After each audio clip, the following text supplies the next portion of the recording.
Hola, ¿qué tal? ¿Cómo les va? Hemos estado hablando últimamente en diversas charlas de la mitología griega, su influencia todavía en el mundo actual, y quiero referirme ya por última vez y dejar ya el tema griego a la presencia de esa mitología griega en el lenguaje cotidiano. Quiere decir que hay en el lenguaje, en el español que utilizamos todos los días, se utilizan muchas veces expresiones que han tenido su origen en la mitología. Todo el mundo las entiende, pero quizás no todo el mundo sabe de dónde provienen, por qué se utilizan, qué significado tienen. Y es lo que vamos a intentar resolver hoy. En dos partes. Hoy les voy a proponer la primera parte y la semana próxima, si les agrada, si tienen ganas, pues ya podrán escuchar la segunda parte. La primera expresión que me viene, que vamos a utilizar, es se cree el ombligo del mundo. Una persona se cree el ombligo del mundo. Esta frase ha sido traducida casi exactamente al sentido del griego. En otras lenguas no utilizan el ombligo, sino que hablan de se cree el más importante del mundo, se cree el centro del universo, pero me gusta conservar esta porque además es lo que se utiliza en español, ombligo. Y vamos a ver después por qué se dice ombligo. Como bien saben, al principio era el caos, es decir, al principio del mundo no existía un orden, existía el caos, quiere decir que el cielo, la tierra, las aguas, los montes, está todo completamente mezclado y no había un orden, era un caos precisamente. Hasta que un día salieron los dos primeros dioses, que se trataron de Gea y Urano. Gea la tierra y Urano el cielo. Gea y Urano salieron, pero salieron juntos. Y eso fue un gran problema también, porque la Tierra no podía producir nada. Estaba engendrando cosas, seres, pero no podían salir porque Urano estaba justamente pegado a ella. Hasta que un día Gea le dijo a Cronos, que fue su hijo menor, el último de los que había engendrado, le dijo que simplemente castrara a su padre para evitar esta situación. Y entonces Cronos, un día de descuido, o una noche de descuido, con una hoz de oro, le cortó el órgano masculino a su padre. Ese órgano cayó en el mar, se levantó entonces una espuma muy grande. Espuma en griego se decía afros, y de ahí salió la diosa Afrodita, que era la diosa de la belleza, la diosa del amor. Pero al mismo tiempo, tres de las sangres que también se derramaron de esta castración dieron lugar a las famosas tres furias que andan sembrando el mal por todo el mundo, como veremos después. Ya está todo arreglado, Cronos entonces empieza a funcionar, quiere decir que es como si el reloj empezara a funcionar de una vez en la Tierra, empiezan los días, empiezan las estaciones, empieza a vivir el mundo, salen entonces también ya todos los ríos, montes, árboles, sale toda la vegetación, salen también los ciclones, y Cronos se casa con Rea que era su hermana gemela. Pero un buen día, Cronos está pensando que si él ha acabado con su padre, no podría suceder que si tiene hijos también acabaran con él. Y entonces, para evitar esa situación, que precisamente se ha repetido mucho en la historia, acuérdense de reyes, príncipes, monarcas o seres que han tenido miedo de que su hijo los destituyera y acabaron con él. Entonces, para solucionar este asunto, Cronos le dice a Rea que le diera cada hijo engendrado, se lo diera, y él se los tragaba. Así sucedió con el primer hijo, con el segundo, con el tercero, con el cuarto, ya con el quinto. Rea dijo, oiga, esto no puede ser así. Entonces, justamente le encargó a Zeus. Zeus fue el último de los hijos y pensó, en lugar de entregarle este hijo a, a su padre, a Rea, voy a entregarle una piedra, que como vemos en esta figura, voy a entregarle una piedra ovalada envuelta en pañales a ver si no se da cuenta. Y justamente Rea ni se dio cuenta, se tragó igual esta piedra como se había tragado a los otros hijos. Recuerden, me imagino que sí han visto cuando han visitado el Museo del Prado, una pintura famosa de Goya, donde está Cronos devorando a sus hijos. ¿Se acuerdan? Es diferente porque está una especie de un anciano y se está mordiendo parte de un hombre que cae por su boca. En fin, aparecer entonces la leyenda no era tan terrible, tan vistosa, sino que era más bien, se los tragaba directamente. Bien, y así entonces se los tragó. Pero Zeus, Grea, entonces se dedicó a cuidar a Zeus. Y para eso pidió ayuda a varias divinidades. Por un lado estaban los curetes, que eran una especie de angelitos que se dedicaban el día a divertirse, a cantar, al más ruido. Y le dijo que estuvieran atentos que cuando Zeus empezara a llorar, el bebé empezara a llorar, que metiera mucho ruido, así Rea no se daba cuenta.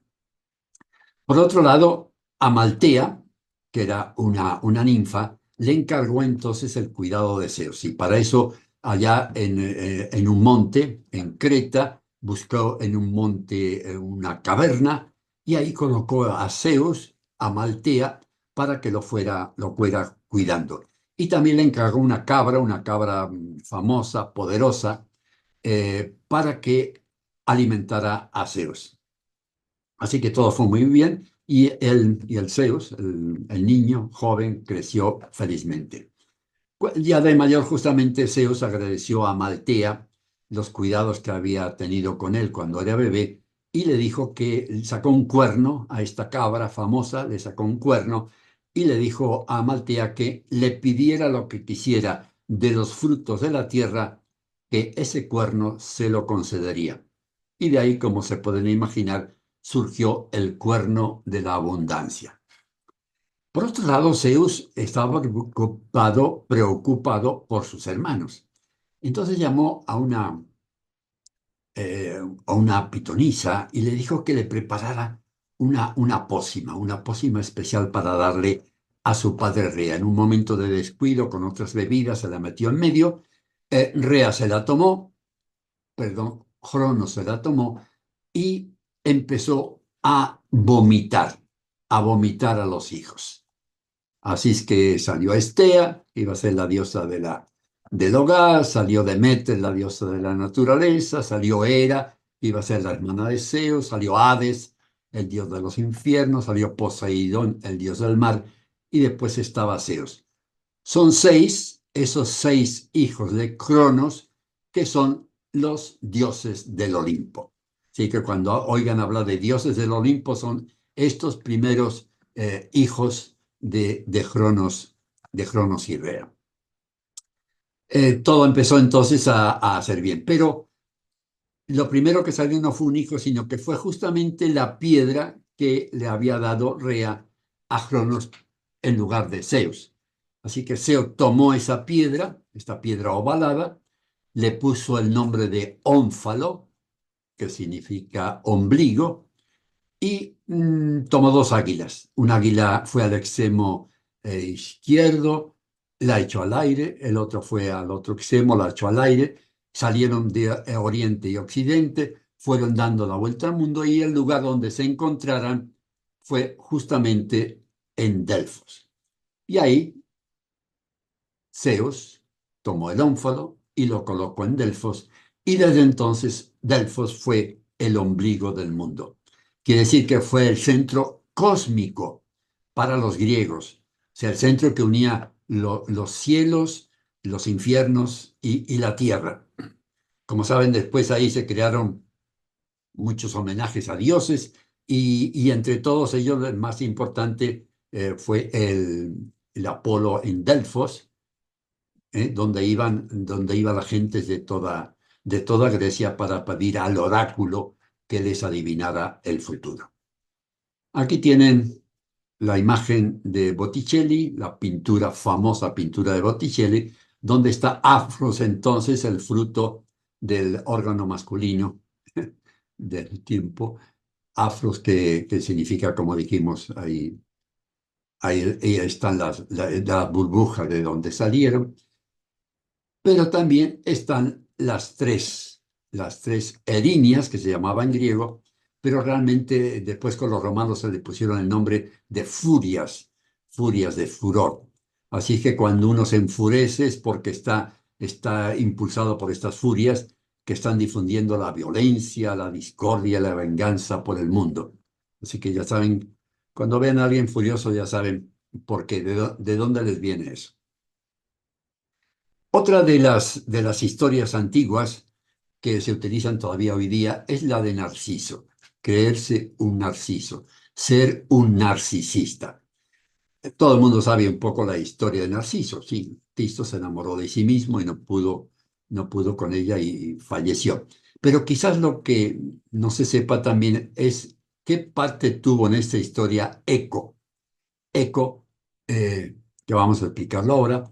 Eco fue justamente una doncella muy linda que tenía como una característica muy especial que tenía una voz extraordinaria, tan agradable que la llamaba por las tardes y para que le hablara, para le contara historia, era tan delicioso que disfrutaba nada más oyéndola. Hasta que un día Hera se enteró de que mientras estaba aquí distraída con Eco contándole historias, su esposo Zeus andaba por ahí detrás de las ninfas. Así es que Hera se enojó muchísimo y, como suele suceder en la historia y mucho en la mitología, en lugar de culpar a ella, a Dios, a Zeus, al culpable, lo culpó a Eco, que no tenía nada que ver en esto. En todo caso, la castigó, le hizo que perdiera el habla y que solo conservara un acento para repetir las últimas palabras de quien le hablara. Así entonces inauguró su historia Eco. Eco, claro, se pasó en los bosques, iba de un lado para otro, no tenía contacto con la humanidad porque sabía que no podía comunicarse con ellos. Y en el bosque un día observó que había un muchacho extraordinario, un cazador que se llamaba Narciso. Lo vio, se enamoró de él, lo fue siguiendo desde lejos, pero por supuesto no se atrevía a hablar con él. Hasta que un día estaba cerca de él, de donde estaba Narciso, y crujió una rama, pisó una rama, metió ruido, y Narciso dijo en voz alta: ¿quién está aquí? Y ella repitió: aquí, aquí. Ven, ven, ven, repitió ella. Y ella se acercó con los brazos abiertos, creyendo que justamente que Narciso la estaba llamándola enamorado. Pero todo lo contrario, Narciso la rechazó enseguida, no quiso saber nada con ella, y ella quedó tan afligida que se fue a una gruta, se sentó en esa gruta y fue desapareciendo, fue anulándose completamente hasta que de ella solo quedó el eco que en todas las grutas, cuando uno entra, se repite ese eco de lo que uno pronuncia. Felizmente, un muchacho que también había conocido a Eco desde lejos, había visto su belleza, se quejó ante los dioses y le dijo: no es posible, esto tiene que tener una venganza. ¿Cómo pueden dejarlo así nomás? Tiene que castigar a Narciso. Y de eso se encargó nada menos que Némesis. Némesis, que era, bueno, hoy día se utiliza Némesis como venganza o como enemiga personal, mi enemiga, mi némesis, mi venganza. Pero entonces era una diosa que se encargaba de administrar la justicia, es decir, cuando había una injusticia, ella iba y condenaba al que fuera culpable. Así que Némesis se encargó, como no, de todo esto e hizo que Narciso se enamorara completamente de sí mismo. Un día, estando Narciso viéndose en el lago, vio su figura, se enamoró completamente, quiso poseerse, se metió en el lago, se ahogó. Y de ahí pasó a los infiernos, y es donde dicen que está todavía en el lago de los infiernos, está mirándose, contemplándose eternamente, sin poder disfrutar de sí mismo, sino todo lo contrario, sufriendo. Bueno, de ahí salió entonces el tema de Narciso, ya con esa condena. Y hoy día ya sabemos que narcisista, pues se habla de una exagerada valoración de sí mismo o la persona que quiere seguir admirada por todos. Pero justamente últimamente se ha puesto de moda, no de moda, sino de realidad, lo que es lo que ya ahora se llama el perverso narcisista. Es decir, que hay gente que no solo es narcisista, sino es perverso narcisista, y donde pueden quedar retratados, pues no diría todos, pero muchos de los políticos que conocemos hoy día, porque son personas que tienen habilidades sociales, se entienden muy bien con la gente, no aceptan la crítica, tratan de brillar por encima de todos, usan la manipulación y el castigo, el prójimo es siempre el que está mal, son personas vanidosas, megalómanos y caóticos, e incluso a veces, interesante, son poco claros hablando. No menciona a nadie, pero todo el mundo seguramente que sabe de uno, varios y muchos políticos así. En cuanto a Némesis, para el recuerdo, hizo que surgiera una flor del lago donde se había hundido Narciso, y esa flor, el narciso, la flor narciso, representa la flor del egoísmo y del amor no correspondido. Me quedé de piedra ante una noticia, me quedé de piedra ante una situación. Es una expresión que se suele repetir mucho también hoy día, muchas veces, mucha gente la puede mencionar, pero quién sabe si saben exactamente por qué eso de la piedra, por qué se quedan hecho una piedra. Y es la historia de Medusa, Medusa y las gorgonas. Bueno, esta historia es viejísima, es incluso antes del siglo octavo, o sea que eh, ya en la Ilíada y la Odisea aparece este personaje. Quiere decir que antes del siglo octavo ya se había formado esta leyenda, este mito. Voy a tratar de resumir nada más las partes más importantes. Se trata entonces de las gorgonas.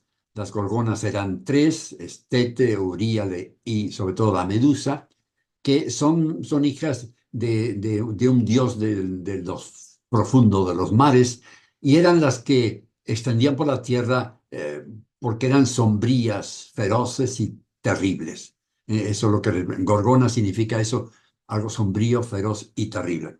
De estas tres, la única mortal era Medusa.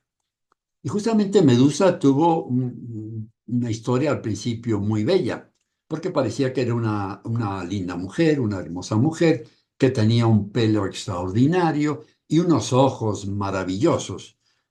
Pero resulta que se lo creyó. Medusa se creyó que era muy bella, no solo que era muy bella, sino que era incluso más bella que Atenea. Y ya saben que si una cosa no permitían los dioses, era que alguien quisiera parecerse a ellos. Los dioses podían parecerse a los hombres, tener sus vicios y virtudes, pero jamás un hombre podía atreverse a querer ser igual que los dioses. Y esta soberbia la castigaban completamente los dioses. Así que Atenea castigó a la Medusa, y desde entonces hizo que se cubriera, sus pelos se convirtieran en serpientes, y sus ojos tan lindos fueran terribles ojos que al que lo mirara se quedaría hecho una piedra. Por otro lado, digamos, cambiamos de perspectiva y entonces volvemos ahora a hablar de Zeus. Zeus, como saben, era el dios de los dioses y se pasaba la vida eh, buscando mujeres, relacionándose con mujeres en diferentes lugares, diferentes nacionalidades. ¿Qué hacía con estas mujeres? Procreaba siempre semidioses, los héroes que iban solucionando los problemas que se registraban en el mundo. Así que un día había una bella mujer que se llamaba Danae, eh, y el padre de esta muchacha oyó un oráculo que le dijo que si ella se casaba y tenía un hijo, ese hijo iba a ser su perdición, la perdición del abuelo. Así es que, sin dudarlo, tomó a Danae, la puso en su castillo, la puso en una pieza separada, sin contacto ninguno con el mundo. Pero Zeus todo lo ve. Y Zeus se fijó en Danae y se enamoró de ella. Así es que descendió sobre ella a través de monedas de oro. Es un famoso cuadro de Tiziano también, no sé si lo han podido ver, figura en el Museo del Prado, un cuadro de Tiziano, que está la dama, ahí están las monedas de oro bajando en forma de Zeus, o Zeus en forma de monedas. Así es que de ahí nació Perseo, Perseo un semidios, un héroe, y resulta que, como solía ser Zeus, olvidó a la Medusa y la dejó abandonada. Así que fue cuidando a su hijo, este hijo ya fue mayor, y andaban buscando en una de las islas, andaban buscando refugio, un lugar donde vivir, donde estar, y llegaron a una donde el rey se enamoró de ella, de Danae, y pero claro, se enamoró de ella, pero no, le molestaba a Perseo, le molestaba el hijo. Así que se lo creo decirle, miren, se pueden quedar aquí, pero Perseo tiene que ir a conseguirme la cabeza de Medusa. Era casi como pedirle lo imposible, porque todo el mundo sabía que Medusa andaba por ahí por el mundo haciendo que la gente se quedara de piedra, estaba lleno el mundo de estatuas de piedra, así es que dijo, este seguro que también va a quedar convertido en eso, así es que a ver si lo hace. Pero Perseo aceptó ir a cortarle la cabeza a Medusa. Para eso pidió ayuda a sus amigos los dioses y las ninfas. Entonces, por un lado, Hermes, que era el compinche de Zeus, le dio una hoz de una fuerza extraordinaria, completamente afilada, durísima, para que le cortara rápidamente la cabeza a Medusa. Por ahí una ninfa le ofreció un kíbilis, que era una especie de saco para que rápidamente encerrara la cabeza.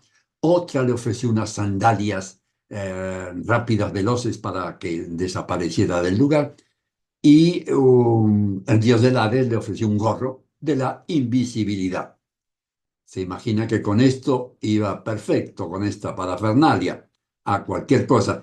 Pero encima de todo eso, Ateneo le ofreció su escudo, un escudo famoso de Atenea que utilizó en todas las batallas, un escudo que estaba perfectamente brillante, que parecía un espejo de lo cuidado que estaba. Y entonces le dijo que para no enfrentar los ojos de la Medusa, de precaución, que se llevara este escudo y así podía ver a través del escudo y no directamente. Bueno, como saben, así lo hizo.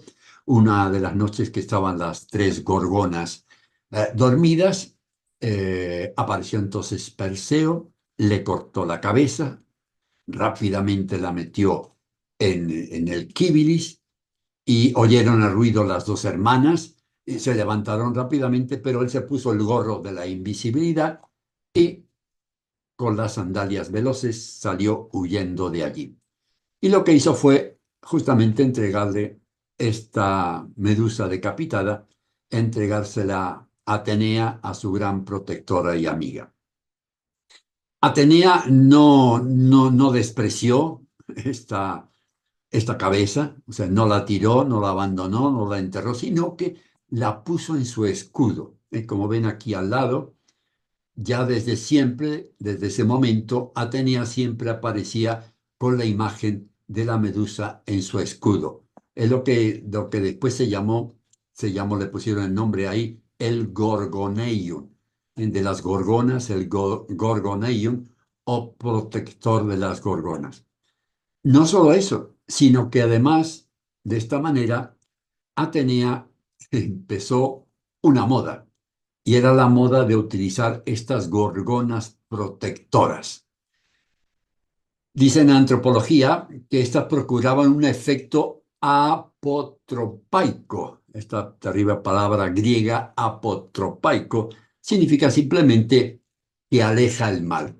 Es decir, que desde entonces se utilizaban se ponían en los escudos, en los cuadros, e incluso en las casas, en las viviendas, esto como un amuleto, como una defensa, algo mágico, espiritual para defenderse de cualquier mal. Y el primero de los que, o uno de los que lo utilizaron al principio fue Alejandro Magno. ¿Se acuerdan? Alejandro Magno en su campaña por Asia y por la India, y sobre todo en su lucha contra Ciro? Hay este dibujo, esta pintura extraordinaria que se ha descubierto en Pompeya. Si Pompeya, en una de las viviendas de los aristócratas de la antigüedad, encontraron esta pintura extraordinaria donde, como ven ahí, Alejandro Magno tiene ahí la gorgona protectora en todas sus luchas. Una una costumbre que duró aquel tiempo y que incluso hoy día sigue perdurando, y hay muchos que lo verán por ahí con una protección similar, con un amuleto más o menos parecido, en recuerdo entonces de esta gorgona de la Medusa. Bueno, y ahí terminamos entonces esta parte. Gracias por escucharme hasta el final, eso espero. Y nada, nos vemos la próxima semana. Que estén bien. Gusto en saludarlos y en verlos. Chao. Hasta la próxima.